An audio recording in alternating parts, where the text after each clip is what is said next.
Hi friends, welcome again to iFlared। दोस्तों, meta capitalism एक ऐसा शब्द है जिसके बारे में बहुत ही कम लोगों को आइडिया होता है, क्योंकि ये एक बहुत ही पेचीदा कॉन्सेप्ट है। अगर मैं आपसे कहूँ कि एक आदमी ने खुद को ही जान से मार दिया, तो आप उसे क्या कहोगे? आप कहोगे कि इसे सुसाइड कहा जाता है। अब अगर मैं आपसे कहूँ कि अगर स्टॉक मार्केट खुद सुसाइड कर लेता है, तो आप उसे क्या कहोगे? आप कहोगे कि एक आदमी तो सुसाइड कर सकता है, मगर स्टॉक मार्केट ये तो सिर्फ एक मैकेनिज्म है। दोस्तों, अगर एक मैकेनिज्म खुद के अगेंस्ट काम करने लगे, या कहूँ तो खुद को ही मार देता है, तो आप उसे इन सिंपल लैंग्वेज एक विरोधाभास या फिर पैराडॉक्स बोल सकते हो।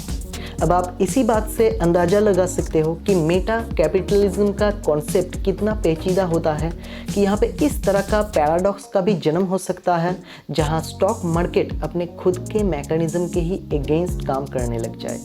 दोस्तों, वीडियो को अंत तक देखना और बहुत ध्यान से देखना, तभी आपको मेटा कैपिटलिज्म का कॉन्सेप्ट समझ आएगा।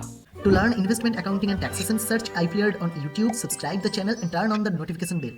मेटा कैपिटलिज्म को समझने के लिए पहले आपको कैपिटलिज्म के बारे में कुछ बेसिक बातों को समझना होगा। दोस्तों, कैपिटलिज्म एक डिसेंट्रलाइज्ड मैकेनिज्म है, जहाँ पे किसी भी चीज़ का प्राइस जो natural demand and supply law है उसके द्वारा फ्रीली डिसाइड होते हैं। इसके उल्टा सोशलिज्म और कम्युनिज्म में एक सेंट्रलाइज्ड मैकेनिज्म होते हैं। हमारे देश में कैपिटलिज्म और सोशलिज्म का एक मिक्स्ड इकोनॉमी चलता है, जैसे कि ज़्यादातर प्रोडक्ट का जो प्राइस है वो natural demand and supply law से ही डिसाइड होते हैं। यहाँ पे कोई गवर्नमेंट इंटरवेंशन नहीं होता, मगर कुछ जगह पे गवर्नमेंट इंटरवेंशन होता है और वो ज़रूरी भी होता है। जैसे कि समर में अगर एसी का डिमांड बढ़ जाता है तो उसका प्राइस भी बढ़ जाता है, तो इसमें गवर्नमेंट इंटरवेंशन नहीं होता। एसी का प्राइस कंपनी डिमांड और सप्लाई देख के ही डिसाइड करते हैं। मगर आप सोचिए, अगर रेलवे का टिकट भी ऐसे डिमांड और सप्लाई लॉ को देख के बनाया जाता तो क्या होता? दोस्तों, ज़्यादातर लोग रेलवे टिकट अफोर्ड ही नहीं कर पाते। आम लोगों के लिए जो ज़रूरी चीज़ें हैं उसका प्राइस ना बढ़े, इसीलिए कुछ चीज़ों में गवर्नमेंट का इंटरवेंशन ज़रूरी हो जाता है। हालांकि अभी IRCTC एक लिस्टेड कंपनी बन चुका है, तो शायद फ्यूचर में हमें इसमें भी कैपिटलिज्म का प्रभाव देखने को मिले। खैर, ये एक दूसरा टॉपिक है, वापस आते हैं अपने टॉपिक पे। अब अगर आप कैपिटलिज्म को समझ गए हैं, तो ये भी जान लीजिए कि कैपिटलिज्म का जो सबसे बड़ा बुनियाद होता है वो है किसी भी देश का स्टॉक मार्केट, क्योंकि यहाँ पे सभी चीज़ों का प्राइस जो नेचुरल डिमांड एंड सप्लाई का लॉ होता है उसी से डिसाइड होता है। मतलब ये पूरा डिसेंट्रलाइज्ड सिस्टम है। अब जहाँ तक हम जानते हैं कि स्टॉक मार्केट पे कोई भी ट्रेडर और इन्वेस्टर पैसा कमाने के लिए आते हैं, मगर यहाँ पे कुछ लोग ऐसे भी होते हैं जो इतना पैसा ऑलरेडी कमा चुके हैं कि अब पैसा उसको सेटिस्फाई नहीं कर सकता। ये लोग स्टॉक मार्केट को यूज़ तो करते हैं, मगर अब पैसा कमाना उसका मोटिव नहीं होता, उसका कुछ और ही मकसद बन जाता है। और यहीं पे दोस्तों आता है मेटा कैपिटलिज्म का कॉन्सेप्ट। अगर कोई व्यक्ति स्टॉक मार्केट जैसे कैपिटलिस्ट मैकेनिज्म को यूज़ करके इतना सक्सेस बन जाता है कि उसका प्रॉफिट के ऊपर से इंटरेस्ट ही ख़त्म हो जाता है और कुछ ऐसा उद्देश्य बन जाता है जो खुद कैपिटलिज्म से भी परे हो।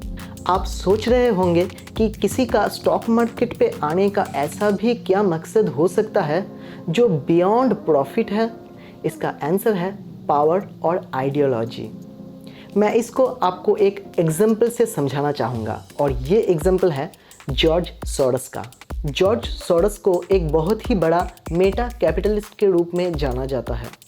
16 सितंबर 1992 को इस व्यक्ति ने ब्रिटिश पाउंड पे कुछ इस कदर स्पेकुलेटिव अटैक किया था कि ब्रिटेन को अपना करेंसी का डिवैल्यूएशन करना पड़ गया। दरअसल हुआ ये था कि उस दिन इन्होंने 10 बिलियन ब्रिटेन पाउंड को शॉर्ट कर दिया था। इतना बड़ा amount bank of England settle नहीं कर पाया और मजबूरन अपना करेंसी का वैल्यू घटाना पड़ गया था। इसमें जॉर्ज सोरस को 1.1 बिलियन का गेन भी हुआ था। जॉर्ज सोरस एक ब्रिलियंट मार्केट प्लेयर था, मगर साथ ही ये एक लेफ्ट आइडियोलॉजी के इंसान भी थे। और जैसे कि आप जानते हैं कि लेफ्ट आइडियोलॉजी कैपिटलिज्म के खिलाफ होता है, तो जॉर्ज सोरस कैपिटलिज्म का कॉन्सेप्ट को यूज़ करके लीगल तरीके से ही रिटेल ट्रेडर्स को मैनिपुलेट किया करते थे। इस कमाए हुए पैसों से उनके खुद के ही एक नॉन प्रॉफिट ऑर्गेनाइजेशन को फीड करता था, जिसका नाम था ओपन सोसाइटी फाउंडेशन।